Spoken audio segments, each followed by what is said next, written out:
Hello, everybody, and welcome to the Silver Linings Talk Show. I'm Diane, and I'm so excited to be here on set with Dina and Lynn. I'm usually off someplace else and in Charlotte and doing it remotely, so I'm so excited to be here in studio with everybody today.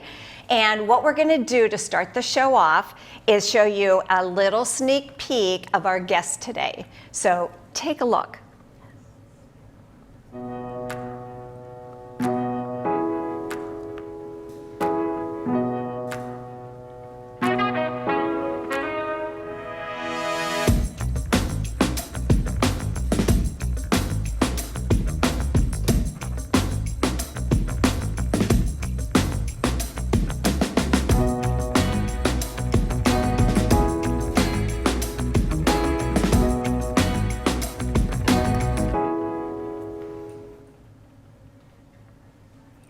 We are so fortunate to have with us today the Freida Rothman.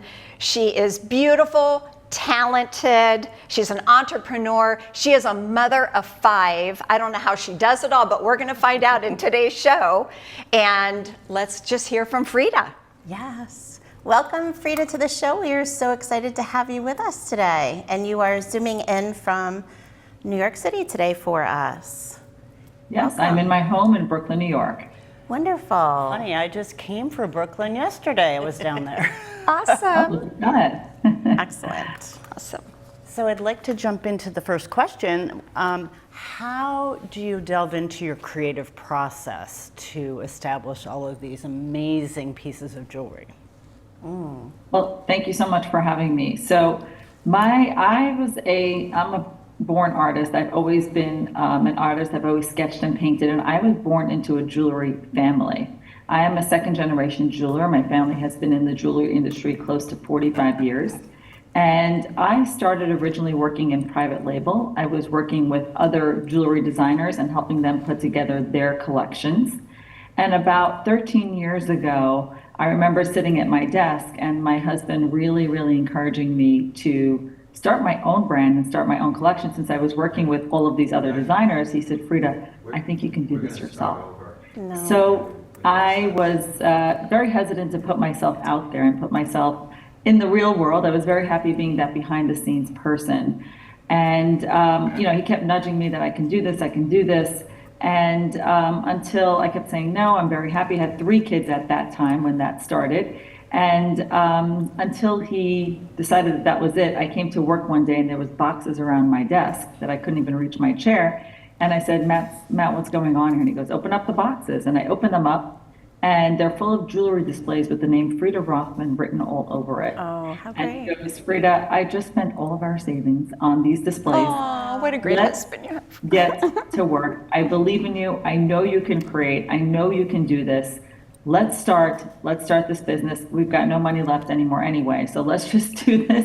This is all here in these displays, and let's start. So kind of my creative process, I had to be pushed a little bit to start that. Yeah. But I remember sitting down with pen to paper, and I've been designing for so many years for other designers. This was kind of like my turn, and what inspires me, and what creativity was I going to bring to the world. Mm-hmm. And I remember sitting there with pen to paper and like, okay, what am I going to do that's different than what everybody else is doing? There's so many amazing designs, so many amazing designers out there.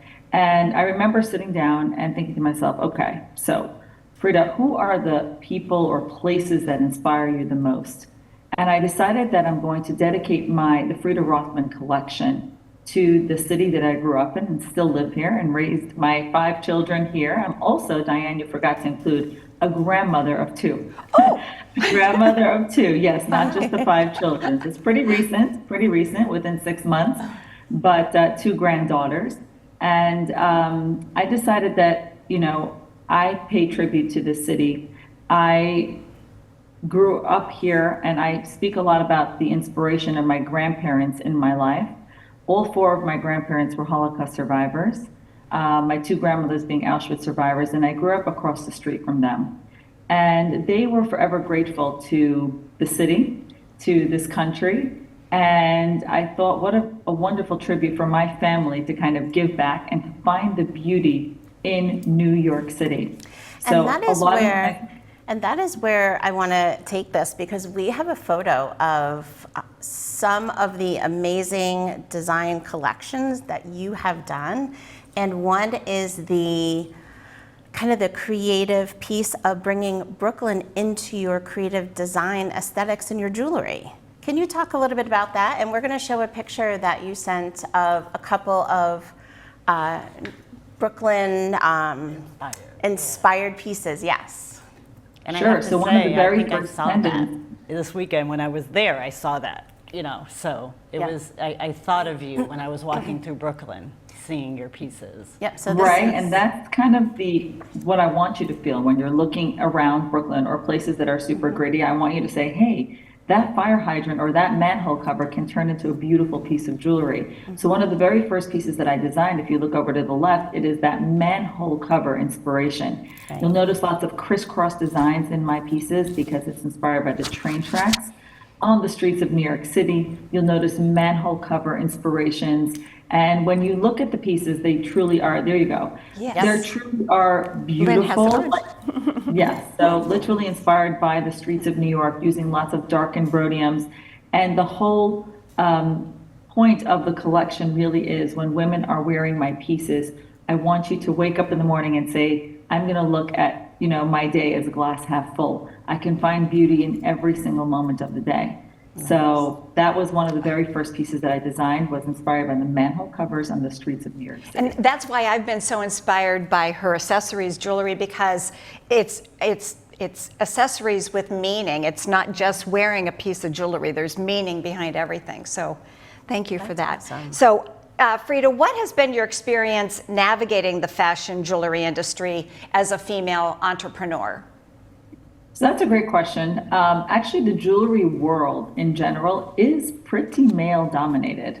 If you attend jewelry shows, I would say most vendors, most people that are there, it's very male dominated. I would say like 75 to 80% is male. So I remember when I had just started, they would walk up to my, you know, stores or retailers or whatever would walk up to my booth and be like, so where's the big boss, you know, or where's the male field over That's here? interesting. And yes, we definitely got a lot of that. Where's your dad? Where's your husband? You know, or your partner or whatever. And I'd be like, it's me. I'm, you know, I'm it. Now, thank God, I don't have to deal with that. Now people know my name and I kind of get that level of respect. But it was kind of hard to break through that mold of that. Yes, I am a woman and I design for women. And I think that's actually a very important piece of it, designing jewelry for women by women, because I think we think of jewelry a little bit differently than our male counterparts do. So it was definitely interesting navigating that world,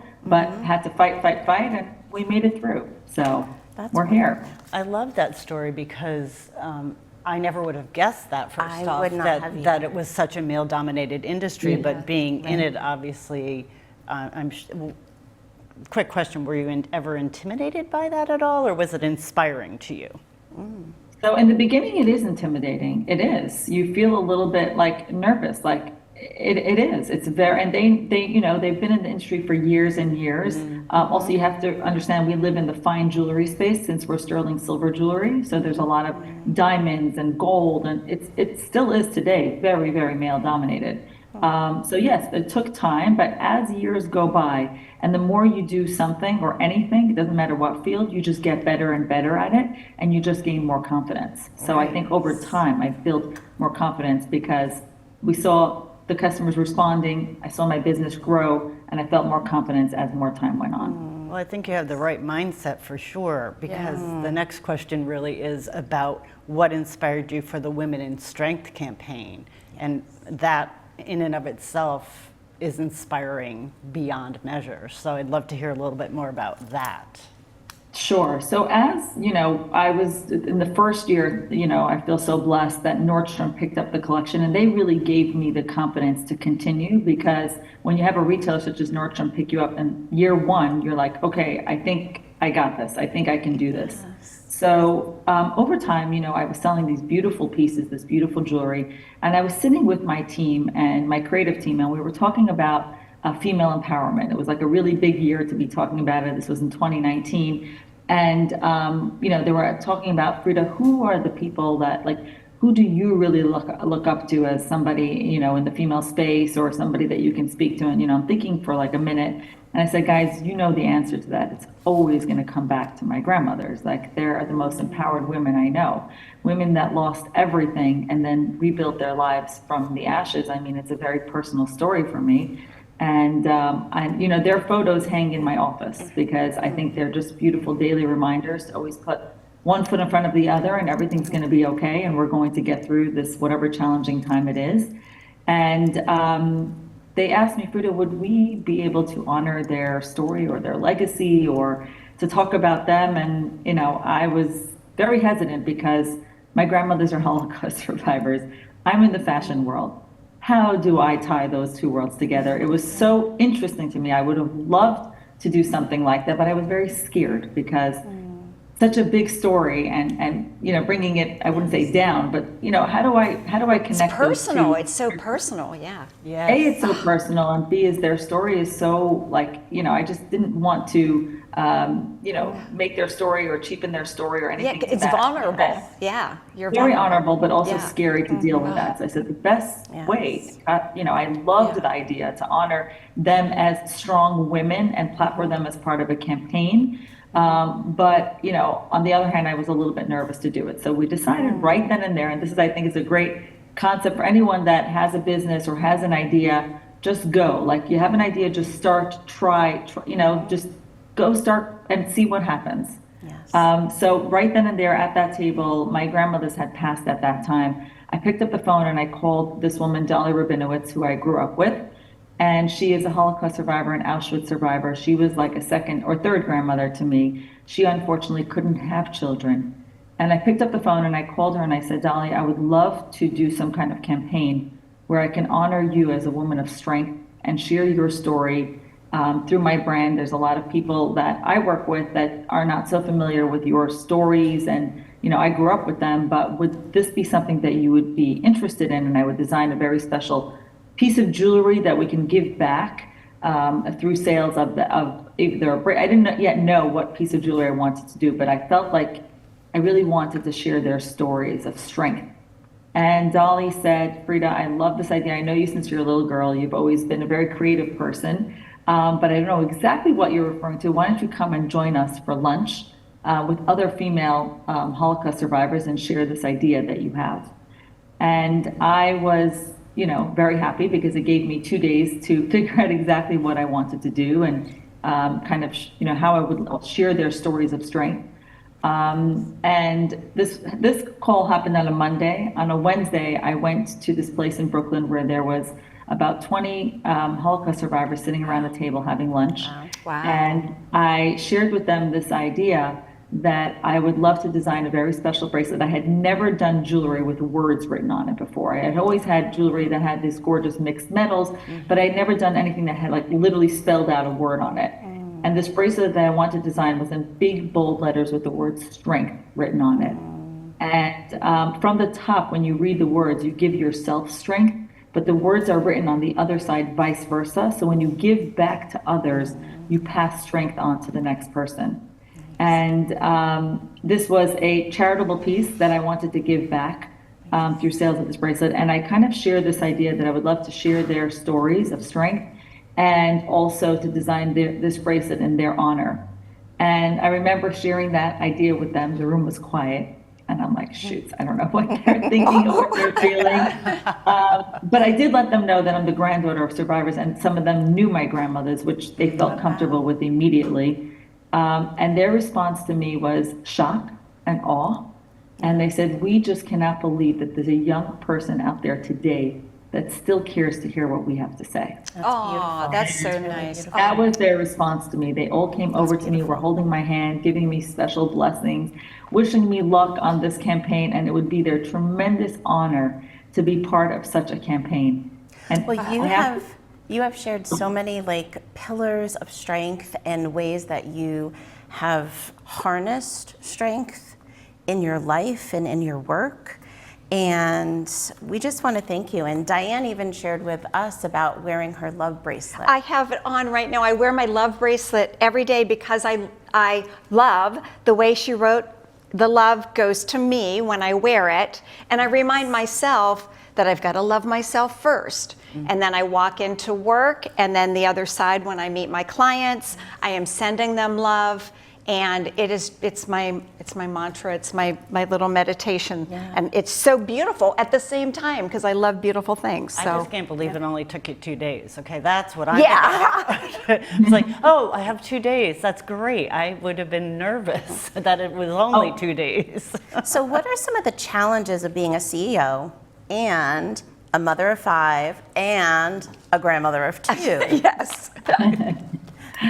So listen, I'm not going to say it's easy. It's not easy, and I can make it look easy on social media, but I couldn't do it without tremendous help from my team at work, my help at home, and also I do have a wonderful husband and a wonderful supporter in my business. He's the one who encouraged me to do this, and I also have wonderful, beautiful, amazing children. They are good kids. They really, really are, and they're so curious about my business, and they want to know what meetings I went to and who I spoke to and what happened, and they're interested to hear about it. But listen, there's ups and downs. It's never easy. You're always pulled a million different ways. So I know people might make it look easy, but it's not. And I try to be present in each situation. But again, I'm sure I haven't been perfect in every single one, but I try my best. And it's always a challenge. And being a mother and owning a business is just a multifaceted. But what I've done over time, which I found has really helped me, is when I had just started my career, I would literally like hide my kids. Like they weren't a part of like if you have a meeting, you have to pretend you don't have children, But now if my daughter walks in while I'm on a Zoom, or I'm speaking to someone, or I get a phone call, I'm not afraid of that anymore. It's okay. I'm a mother. I love that you've embraced embraced that. I love seeing your little daughter and you guys baking bread on social media, and yes, I just love that. Nice. So is there including them anything else? more in the world of business has definitely helped me. Without being nervous about, oh my God, my child just showed up. So it's fine. And I think people want to see that authenticity. I think we've moved into a time where it is completely endearing, and it shows that's the other side of you, that you're human and you're connecting and you're relatable, and I think it makes you even more inspiring. Absolutely. Thank you. Go ahead with the 7th. I don't have it on my list. Okay. Go ahead. How many, just like how has your brand evolved since you started? You've talked about kind of getting that push and creating some pieces from Brooklyn and turning some of your work in using words. Is there anything else in terms of how it's evolved over time? Definitely. What I have found probably has been the most important to my brand, and I think this is also great advice for anyone building their own business, is that my brand kind of got more secure in its messaging and what it stands for and what the values are and what it represents. And I've seen that grow and grow and grow and get stronger, where you have your strong core values, which for us is faith, hope, love, and strength. And really sharing that message every day, whatever it is that your brand has, continue to share that message, but hone in, know what your brand stands for and keep, stay on that path and continue to grow from there. I would say that is one piece of it. And the second piece is myself being more secure as a mother, being more secure and confident. And it is okay to speak about things, speak about your background, speak about who you are. Don't be afraid, which in the past I probably was. I always felt like imposter syndrome or something like that, but it's okay. And just try to be as authentic as possible, because people are drawn to authenticity. People are not stupid. They know when you're speaking the truth. They know when you're speaking from the heart. And I would suggest that for everyone, as much as you could be open and honest and be real, you can build a very strong connection with your customer base. Nice. Oh, that's wonderful. That's beautiful. Inspiring, Freida. Yeah. So you have been such a strong supporter of many philanthropic causes, from breast cancer awareness. I know I saw you at the mansion in Mystic supporting another cause, to the Holocaust survivors. Why is giving back just so important and such a core part of your mission? because I grew up like that. I grew up like that in a very, very charitable home. Charity actually sometimes came first. I'd be like, Dad, but it was very, very much a charitable home. I believe in giving back in a very, very meaningful way. I think life is, you should always, and this is a blessing to everybody, you should always be able to be on the giving side of things. And you should, if you can give, then give. Just give back as much as you can. And, I think it just makes life worth living when you're able to give back to others. You actually feel better. Like you feel good about yourself when you Yes. give back to others. So why not? Just try to do it agree. as much as you can. Yes. I agree 100% on that one, because Yes. when I give back, I do feel better. I really do. Yes. So, And if I'm ever feeling down and I just give to somebody, do something for somebody, make somebody's day, it makes me feel better. So why not? truth there. And giving can also be a kind word and a smile. Yes. It can also be Yes. that. If you can't do, monetarily, just say something nice to somebody that day. Make it your mission. I to always say, something yep. kind. Yeah. Compliments are free. Why not give them away, right? That's right. I love that. love What that advice too. would you give to women who aspire to start their own business or follow a creative path? So I am also a mentor for the Accessories Council in New York City. So I do mentor some young designers. So there's two things that I always tell our young designers. One is just do it. You have an idea, do it. Start. See what happens. Like, don't get all your business cards in line and don't get your desk and your office. Just start and see what happens. And the second thing is also that the marketplace will respond to you. So, if the marketplace responds, then you know that you're doing the right thing. And so it's those two things. Start. Don't let it drag out for too long where you just you're just wasting your time. Let the marketplace let you know if you're being successful or not. But just do it. I know it's Nike's ad, but just do it. Start. Just do and see what happens. Yes. Yeah. Yes. That's awesome. Well, I love, there you are giving back again to your community and helping the youth build their futures as well. So I love that you're tied into that. That's just amazing. Yeah. What message do you hope that women take away when they are wearing your jewelry? I know we spoke about the strength, the love, the faith, and the hope bracelets. I might be missing one of them, but I've seen them often. But you have so many beautiful pieces, and they are to inspire people in different ways. What is the message you hope that they take away? So this is what I do say to women in person or virtual when I'm doing events. When you put on the pieces, I want you to think of, today I choose positivity. If I can find beauty in a fire hydrant on the streets of New York, Yes. you could find something good in your day. You could be grateful and thankful for something. So choose positivity. That is when you're putting on that necklace that says the word hope, or you're putting on one of these like super gritty chain link bracelets that was inspired by the chain links on the gates of New York City that you never would think is a source of inspiration. Choose positivity when you put my pieces on. So that is my one ask. And I have to say, I am loving, and we are all loving, wearing your pieces today as we talk with you. And I can say that one thing that I love to do is about empowerment. And I think wearing a beautiful piece of jewelry as yours today makes you sit taller, Yes. just feel like A little more you look confident. beautiful, Yes. you feel good, and it allows you to kind of feel like you're in a stance of power, right?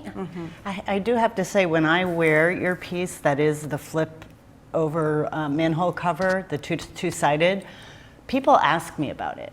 And I tell them the story about the Brooklyn connection with the manhole covers. And it does mean something. They're really taken aback by that story. So whenever I do go to Brooklyn, I do notice the architecture and the different parts of Brooklyn a little bit more deeply. Maybe it's because my daughter lives there too, but I think it's also because of the story that you've told many times that I've heard. So Yes. thank you. Yes, thank you, Freida, so much. Yes.